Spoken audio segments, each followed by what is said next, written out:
Here's a quick cut preview of an upcoming episode of the Work It, Live It, Own It podcast.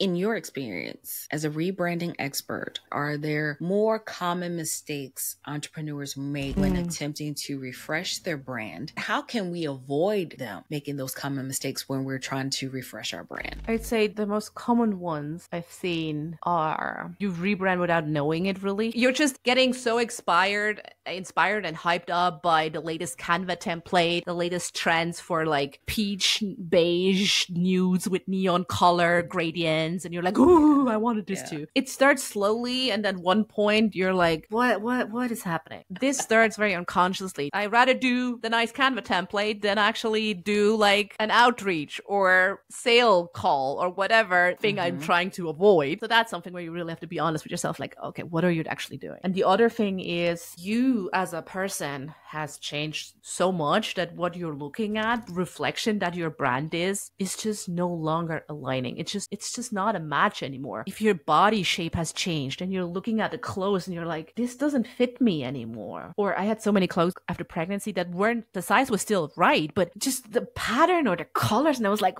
oh, get it out of my sight. I experience a good reason to rebrand. What often happens is business owners look at to rebrand to make it more contemporary. Again, maybe trends, or they're like, oh, this client told me that they really like my moody brand photography, so let's do more of that. Giving like the power away, you should double down on what makes you when you're rebranding, because it feels like it's no longer aligned. So it's just double down on who you are and what makes you stand out and who you are in this season of life, and then kind of like go from there. So it starts with you, and often people have this like outside in where they're like, oh, this client like that, or this XYZ person I admire is doing this, so let's take a bit of here and a bit of there. I don't know, worst case, you end up with something that still doesn't feel aligned. Yeah, we can get distracted from doing the things that actually generate income.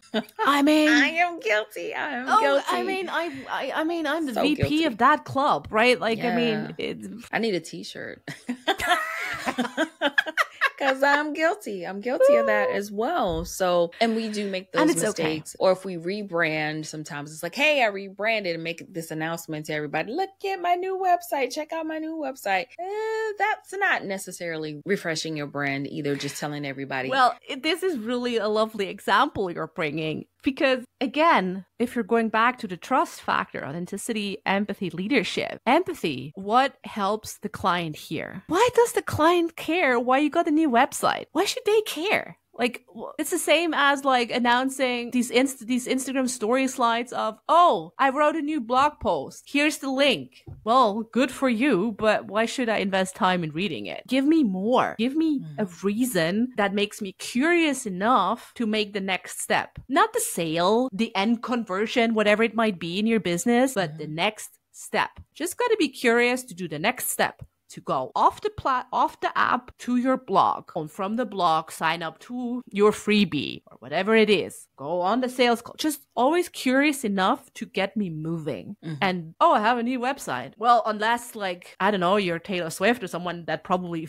works. For me, I don't know, most business I would be like, sure, great for you, but should I care? Again, for the client is what's in it for them. Yes. And you're right. Why should they care? Now, given your journey through pregnancy, pandemic, and health struggles, how do you prioritize self-care, maintain a healthy work-life situation while pursuing your entrepreneurial dreams? It's those and those days. I don't really believe the principle of balance as such, because I feel it often tends to mess with people's mind more, because we have this idea of, oh, everything should be balanced all the time. That something's already wrong with us if we don't have work-life balance. Correct. Yes. Thank you, Zakola. And that's just not the case, right? There might be seasons where you have to pull a bit more than your partner does, for example, and that's okay. Still, things can still feel balanced. So that's one thing. But I really had to double down on boundaries. And I'm sure this is not the first time you hear this on this podcast. Another big thing for me to ask for help because you need a village. Our times really have eroded this village for most of us. And we need it. We just need it. We're social beings. Looking at self-care and a non-negotiable part. The biggest asset, the most important asset in my business. If I'm not functioning, my business is ultimate. To one point, it will not be functioning anymore. If I know this thing is making me feel good about myself, whatever it may be on this day, it might be more of a healthy diet, it might be a hot stone massage or a 30-minute walk. I know I need to do this first, because everything else I'll do after it will just go smoother. It will go just with more ease.